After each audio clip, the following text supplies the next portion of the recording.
Truthspresso, Episode 10.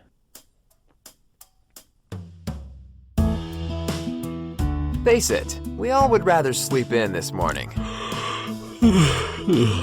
That's why God gave us espresso, to kickstart our zombified corpses into hyperdrive. And now, giving your mind and soul the morning shot of truth it craves. This is Truthspresso with Daniel Minnick.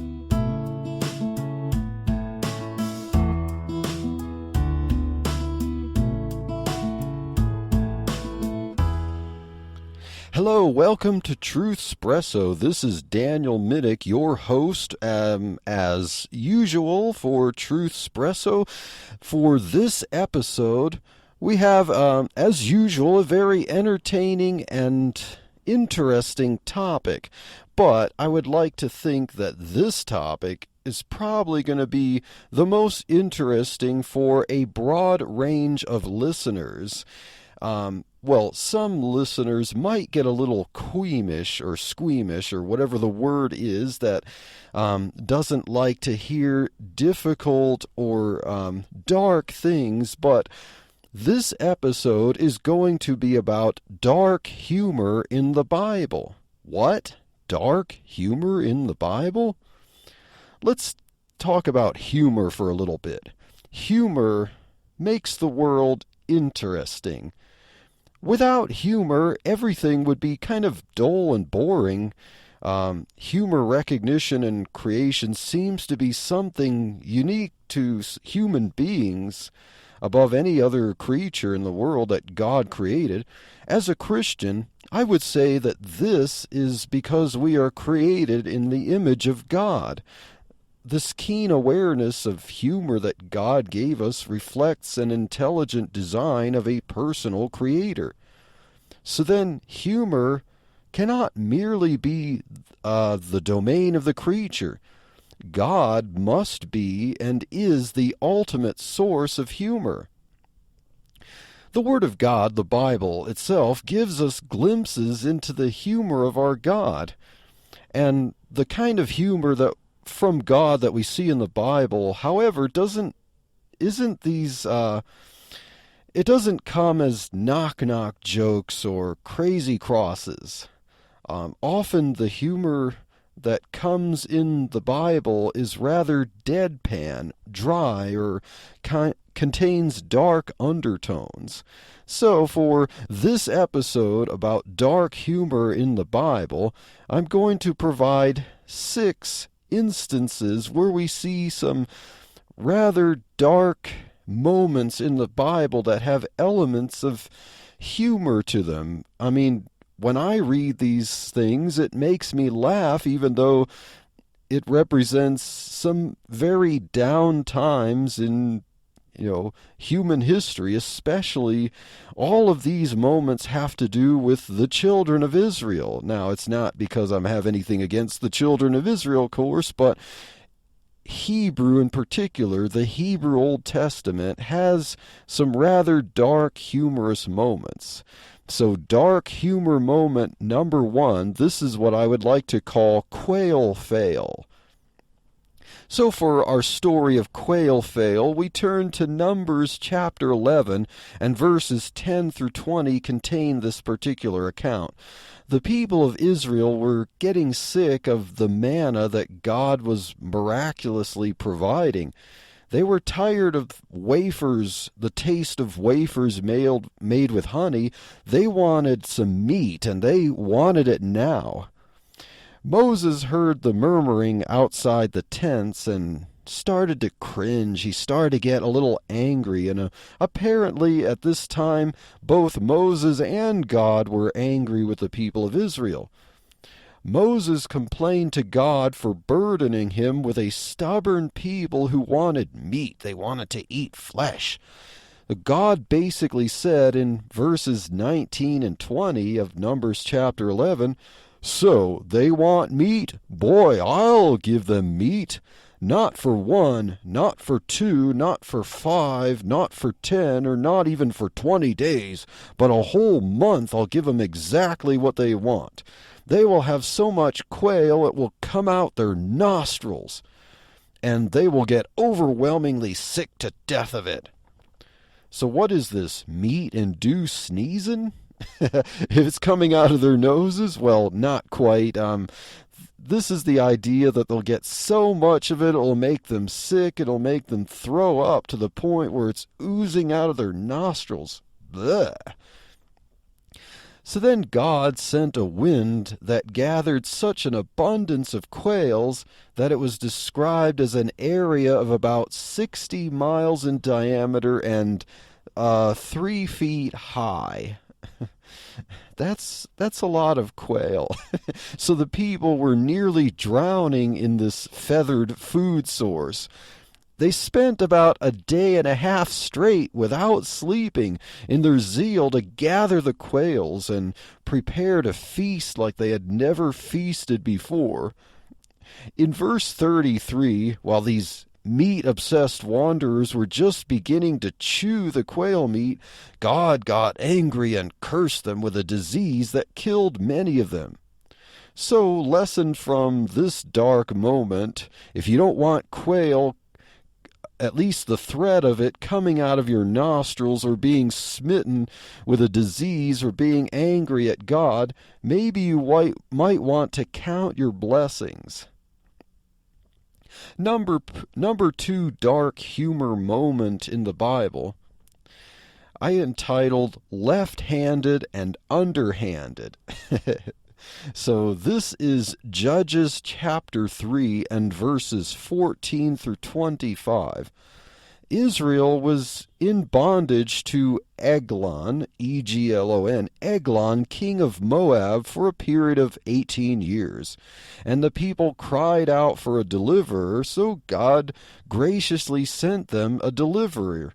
This deliverer was a man named Ehud of the tribe of Benjamin. So God sent Ehud to free them.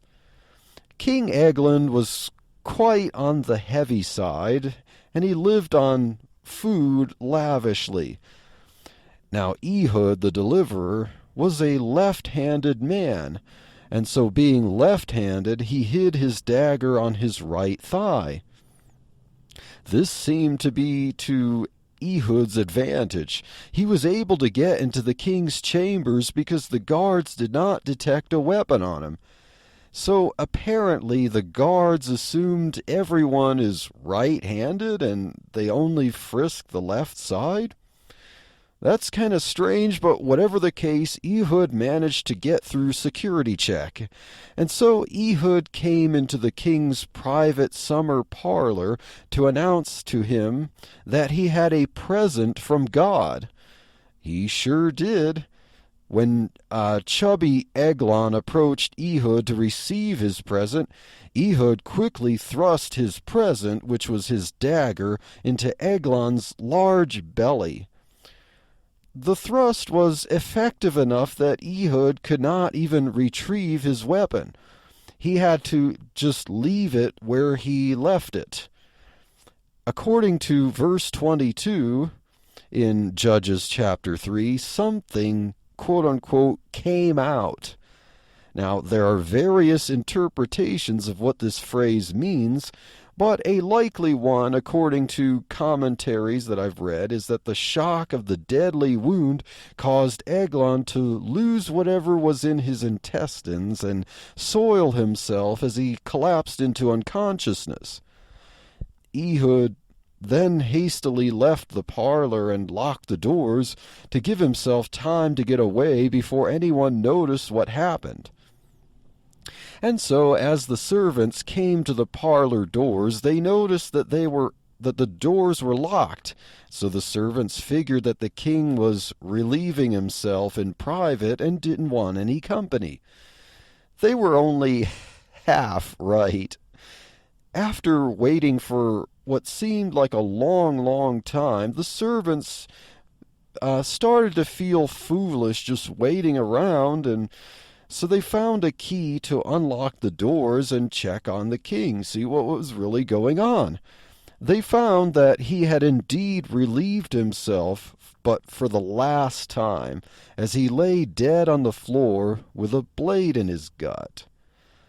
And so I'm guessing that the moral of this story is, if you are a gluttonous king or something similar to that, then you might want to think about being wary of presents from God, I guess. Okay. And you might not want to oppress the Israelites.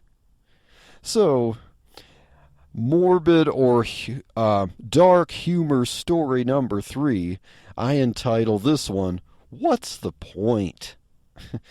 And this actually happens not long after the previous one. This is still in the book of Judges. The last one was in Judges chapter 3. Now this one is Judges chapter 4. And so when Ehud the deliverer died, Israel needed another judge. This time, no mighty man rose to the challenge. So why send a man to do a woman's job? In fact, 2 women win the day in this story. So Deborah, a prophetess, becomes the next judge after Ehud. And Barak is a scaredy-cat man who becomes her sidekick. Now, Barak was supposed to be the next judge, but Barak is unwilling to try to free Israel from the iron hand of Sisera, unless Deborah goes with him. Apparently, Deborah could whoop Barak in an arm wrestling match. As Sisera gathered chariots for battle, God gave Deborah's forces the upper hand, with Barak taking her orders. There was a great victory, but Sisera managed to get away. Hey, did you hear about the one who got away? Yes, he ran on his own 2 feet to the tent of someone in Israel whom he regarded as an ally. He was friends with Heber the Kenite, but Jael, his wife, was in the tent. By this time, Sisera was exhausted from running for his life for quite a while. Jael, the wife of Heber, went outside the tent and said, "Quick, in here, don't be afraid." Sisera came into the tent, and he lay down fatigued on a bed in the tent, and Jael brought him a blanket to rest. Sisera was obviously as thirsty as he was tired, and so he asked Jael to get him some water to drink. So she gave him a bottle of milk and covered him with the blanket to rest again. Then Sisera, while lying down, asked her a big favor. He basically asked her to stand guard at the door of the tent while he rested as long as he needed. If anyone asked if someone were in the tent, she should say, "No." Okay. Now, it's hard to tell from this narrative if Jael had been planning this or if Sisera's request was basically overstaying his welcome. Perhaps his demands kind of got on her nerves, or, she could have been planning this all along. But whatever the case, Sisera quickly conked out and fell asleep. Man, this guy was tired. He had been running the marathon to get away. So while Sisera was asleep, Jael took one of the tent spikes and a mallet. She quietly snuck up to him. She carefully placed the point of the spike above his temple. Apparently he was laying on his side. And then, thunk! His head was now attached to the floor. Yet he didn't even notice this happened. He died in his sleep. Hey, if you ever hoped the best way to go would be to die in your sleep, well, we actually have one example in the Bible. What? You mean that's not what you had in mind? So, the two heroes in this story were women.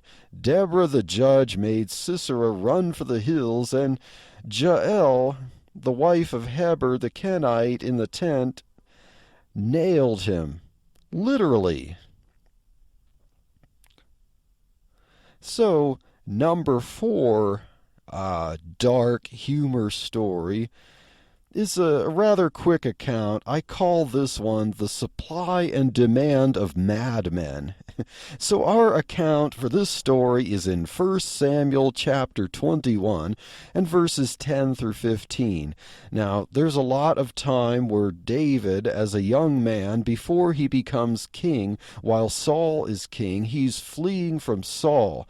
Saul is many times trying to kill David, but David flees from King Saul to Gath. Remember Goliath of Gath? This is the same Philistine kingdom, and now David sometimes finds allies among the Philistines when trying to escape from King Saul. So Achish, who is the king of Gath at this time, actually happens to be aware of who David is. He heard through the grapevine that song after David killed Goliath. Remember Goliath of Gath? Achish is king of Gath. And so he hears about the song that some of the women were singing, that Saul hath killed his thousands, but David his 10,000s. So when David is aware that Achish is aware of who he is, David becomes afraid of being caught and harmed by King Achish. So to protect himself, David pretends to be insane in front of King Achish. David starts to moan and growl and pretty much act like an animal. He scratches on the gate and he drools down his beard. He lets the drool just drip down his beard as he feigns insanity. And then so King Achish complains to his servants and says something to the effect of, Do I lack enough madman in my kingdom that you've brought him to me? In other words, he's telling him, do we not have enough need? Is the supply of madmen not enough to meet the demand for them? So King Achish tells his servant, what if this loon comes into my house? I don't want this creep in my house. Get him out of here. And so, by pretending to be insane, David escapes the possible punishment from King Achish for recognizing who he is, that he was the one who killed their champion Goliath years ago as a younger boy. I'm not sure what the moral of this story would be, so I'll just let the humor of this one sit. Number 5, dark humor story from the Bible. This is the false god who needs a potty break. You might recognize this account from 1 Kings chapter 18 and verses 20 through 39. Elijah, the prophet Elijah, and the confrontation with the prophets of Baal. Elijah challenged the false prophets to a showdown of divinity. He said, if Jehovah, if Yahweh be God, follow him, but if Baal be God, follow him. The challenge was that each side would have a burnt offering with no fire lit. Whichever side's God answered by fire to burn the sacrifice, that would be the true God. So Elijah, being the perfect gentleman he was, let the prophets of Baal try first. They cried out to Baal for hours with no answer. They cried out, Baal, hear us, Baal! Come on, Baal, hear us, Baal! No answer. And so After this morning showdown, think of this. Elijah had to listen to 450, I believe, prophets of Baal screaming their heads off to get Baal's attention. And as Baal is not giving them attention, they keep crying louder. I mean, I don't know about you, but that would be very torturous for me. But somehow Elijah the prophet managed to listen to hours of this noise. So around noontime, Elijah then started to mock them. He started to chide them and tell them to cry louder. Because according to verse 27 of 1 Kings 18, their God could be talking or pursuing or on a journey or sleeping. The word for pursuing in Hebrew actually likely means relieving himself, such as with the call of nature. So Elijah is saying maybe Baal is kind of in idle chatter, and that's why he can't hear your cries. Or maybe he's in the restroom, and so he's away and he's busy or something like that. Or maybe he's on a long journey and he can't hear their faint cries from far away. Or maybe he's sleeping and they just need to be a little louder, just up it up a notch. I mean, they've been screaming as loud as they can, but maybe Baal sleeps very soundly and very deeply, and they, he couldn't hear unless they really upped the ante even more. Now, what's funny about this is that these prophets of Baal actually took Elijah's words seriously and began to shout louder and even cut themselves with blades and bleed to try to get Baal's attention. Now, to Jews, Christians, and even Muslims, the idea of a deity worthy of worship who cannot help but have to visit the commode is a bit absurd, but to the prophets of Baal, this was serious business. They had to get Baal's attention even if he was on the commode to send fire down. So after the prophets finally gave up, Elijah ordered that the prophets pour barrels of water on his sacrifice to soak it 3 times. He even had them dig a trench to hold some of the water there because they were pouring out barrels of water. And what's even very interesting about this is that this was during a time of famine. So this water was very precious. Now, the fact that they followed his orders seems like they were very interested to see what Elijah would do. Since they were not successful with all their screams and cutting, trying to get Baal's attention, who could have been taking a potty break. Okay, then Elijah prayed fervently to the one true God, and God sent fire that not only burned the sacrifice, but evaporated all the water. So now, I think there could be a moral to this particular dark-humored story. If you worship a God who could be talking and not be able to hear you, if he is away on a journey and can't hear you, if he's so deep in sleep and needs to be woken up, or if he has to take potty breaks, then maybe that's not the true God. Last but not least, dark humor story number 6. And I have entitled this one, "The King is Dead, Long Die the King." 2 Chronicles chapter 21 records the 8-year reign of King Jehoram, the king of the southern kingdom of Judah. This is during the time of the divided kingdom, where the northern kingdom of Israel was divided from the southern kingdom of Judah, and there are promises in the Bible that the kingdoms would eventually be united. So now King Jehoram was a rather brutal king. He did not live after the semi-good deeds that his father Jehoshaphat did, or of his father Asa, or of King David, and so on. Jehoram decided to be a brutal king who killed some of his own family members.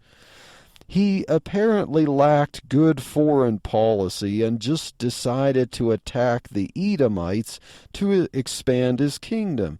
Now, if the Israelites left the Edomites alone, because the Edomites were basically their cousins, God did promise to bless the Edomites. Not like he would bless Israel, but basically the idea was that the Israelites and the Edomites would leave each other alone. So, because Jehoram decided to do an aggressive preemptive attack on the Edomites to try to expand his kingdom, the Edomites became enemies of Judah for a very long time because of this. And so, because of that pain of those bad foreign relations, the people in the kingdom of Judah were probably not too happy with Jehoram's reign of terror, and neither was God. So God judged Jehoram with 2 years of a painful terminal intestinal disease. So after 2 years, King Jehoram slowly and painfully succumbed to this intestinal disease. Now, what's funny about this account, at the end of chapter 21, 2 Chronicles 21 and verse 20, the scribe writing down this account made sure to mention that when King Jehoram passed away, he was not missed, and no one cared. It's kind of dark to read that, but when you see the account of King Jehoram, it's easy to understand why the scribe would just take it upon himself to write, and knowingly write, that basically the kingdom was with him on this regard. He passed away. Jehoram passed away, and he was not missed. No one cared. So, these are not the only instances of humor in the Bible, or even dark humor in the Bible, but I'm hoping that the Quail Fail of the Israelites, the man Ehud who was left-handed and underhanded, the 2 women who won the day, and Jaal, who really answered the question, what's the point? The supply and demand of madmen, with David pretending to be insane. The false god of Baal, who needs to take a potty break, and King Jehoram, who the people really appreciated the fact that he died. They didn't care that he died from a rather painful disease because he deserved it. I hope all of these stories really got you thinking about the Bible, even as, a work of literature. Now, of course, I believe that the Word of God is the inerrant, infallible, inspired Word of God. And so when I come to stories like these that make me chuckle, but they also have this unsettling feeling that the one true God that we worship, has a kind of dark, humored side to him. He can be deadpan in how he inspires his word, and well, we have to ask the question, if God is the creator and we can have dark humor, and, if dark humor does reflect the righteousness of God, then God is the source of dark humor. So I hope you enjoyed this episode of Truthspresso. Stay tuned for other interesting and excited, but maybe not necessarily dark-humored episodes in the future, but I'm sure some of those will come in due time.